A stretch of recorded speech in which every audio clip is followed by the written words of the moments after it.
कैसे प्रधानमंत्री नरेंद्र मोदी ने आपको अपना प्रिंसिपल सेक्रेटरी बनाया था? स्वर्गीय श्री जेटली जी ने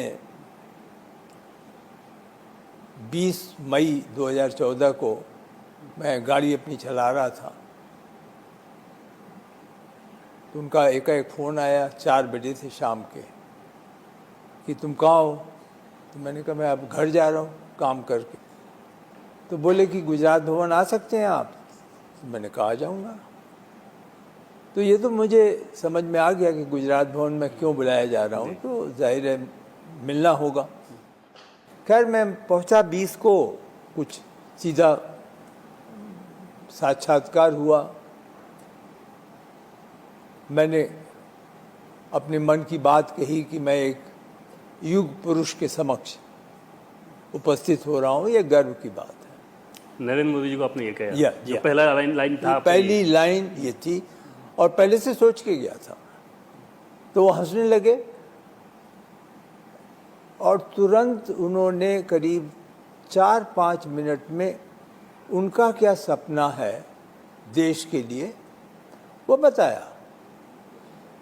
फिर बोले कि क्या आप मेरी एक सहायता कर सकते हैं, आपका सुना बहुत अनुभव है।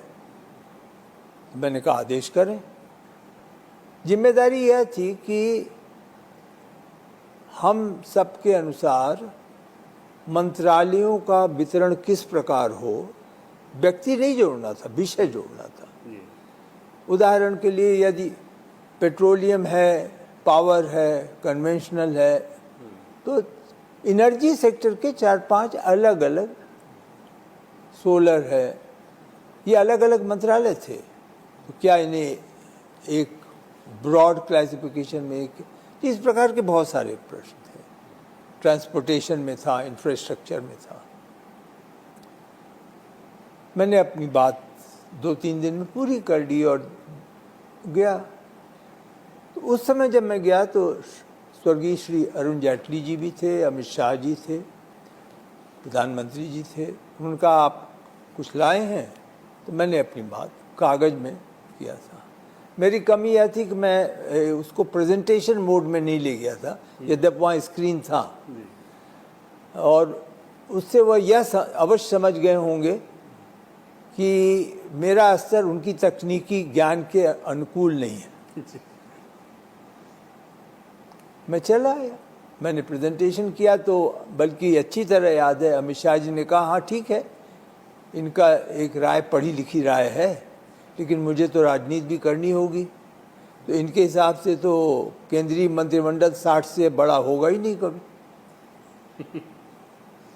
तो जेटली जी हंसने लगे, कहने लगे वैसे तो मैंने भी ऐसा ही बनाया है जैसा नृपेंद्र जी ने बनाया है, लेकिन मैं तैयार हूँ, आप जैसे कहेंगे वो मैं करूँगा, अब ये चले जाएं तो फिर हम लोग बात करेंगे। तो मैं उठ के चला आया, बाहर वहीं था। 1 घंटे बाद फिर प्रधानमंत्री जी ने मुझे बुलाया, तब वो अकेले थे, और उन्होंने पूछा क्या आप हमारे साथ काम करेंगे? तो मैंने कहा मेरे लिए स्वर्णिम अवसर होगा। फिर कुछ अड़चने आई, कानूनी अड़चने आई, आप अवगत हैं उनसे। ऑर्डिनेंस पास करना पड़ा, ऑर्डिनेंस फिर दोनों हाउस से पास हुआ, और मैंने कार्यभार ग्रहण कर लिया। 28 मई को, 26 को सरकार बनी थी, मैंने 28 को कार्यभार।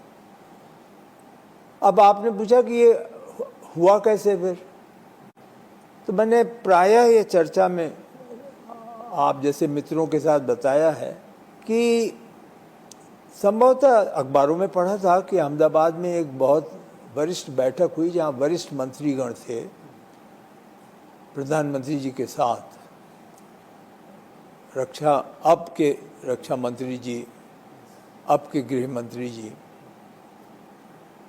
अब रही नहीं विदेश मंत्री जी सुषमा स्वराज जी, परिवहन मंत्री जो वर्तमान में हैं, इंफ्रास्ट्रक्चर मिनिस्टर हैं गडकरी जी, ये 4-5 लोग थे। तो मेरा ऐसा ख्याल है कि संभवतः उस चर्चा में यदि उत्तर प्रदेश काडर का प्रधानमंत्री जी ने कुछ आवश्यकता बताई हो, क्योंकि वो बनारस से मेंबर ऑफ पार्लियामेंट भी चुने जा चुके थे, तो संभवतः श्री राजनाथ सिंह ने बताया होगा कि ये कल्याण सिंह जी के साथ प्रमुख सचिव रहे हैं और उससे पहले वो मुलायम सिंह जी के साथ भी रहे हैं, तो ये प्रमुख सचिव बनने में उनका स्पेशलाइजेशन हो गया है